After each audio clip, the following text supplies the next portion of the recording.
Нуждающимся на помощь спешит благотворительный фонд «Солидарность». Очередь дошла и до Оздоевых из Майского. Семья, который год живет без благ цивилизации.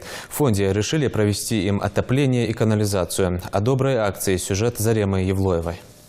7 лет назад Лейла Оздоева потеряла мужа. Женщина с единственной дочерью осталась без крова. Неравнодушные люди помогли купить участок в Майском и построить 2 комнаты, в которых семья много лет ютилась без коммуникаций. Весь доход Оздоевых – это пенсия и пособие по потере кормильца. Чтобы достроить дом, Лейле пришлось взять кредит. Но и этих средств не хватило. Последние годы тепло в доме поддерживала эта печь, но и она дала сбой. Семья чуть не отравилась угарным газом. И еще чай холор, чуть щил холор. Цупина школда сырость ехал, фолцов, тодал, улицу фолцов. Далеко холда, дальше, она скоро хайха курбаханцы, шкерт лазарш доллар, уже мухал доллар, ей вообще мухал доллар, постоянные головные боли у нее были. Провести отопление – дело затратное. Лейла понимала, что собрать необходимую сумму самой не удастся. Знакомые посоветовали обратиться в фонд «Солидарность». На учете Оздоевы стояли более года. Этим летом до них, наконец, дошла очередь. Специальная комиссия фонда, убедившись в тяжелом положении женщины, решила вопрос буквально в течение недели. Фондом «Солидарность» полностью были профинансированы работы по прокладке, установке отопления в этот дом. Ну, для того, чтобы не быть голословным, эти работы, там, включая и котел, и полностью трубы, и оплату именно профессиональной работы.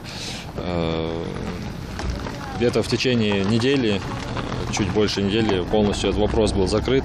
Также фонд помог проложить канализационные трубы. На все блага цивилизации потрачены более 100 тысяч рублей. Хозяйка дома перед предстоящими холодами не успела вздохнуть спокойно, как возникла новая проблема. Отопление очелачилки, больницы улучшан сочиичи, ходила тыргазиса.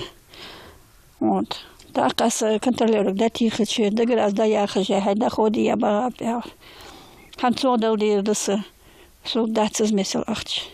25 тысяч цордал лис, 2500 за подсоединение цордал лис.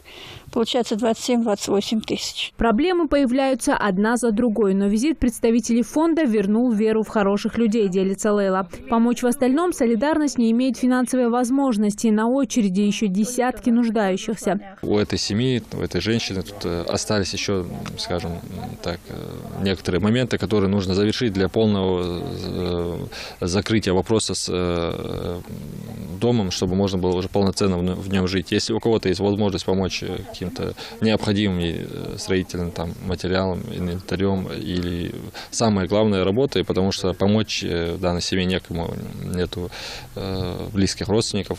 Дел в доме еще много. Лейла надеется, что кто-нибудь откликнется и поможет с тяжелой физической работой. Одна женщина не справляется, а нанимать рабочих средств нет. Если кто-то из добровольцев захочет помочь семье Оздоевых, для этого необходимо просто связаться с фондом. Зарема Евлоева, Рахман Цуров, Новости 24.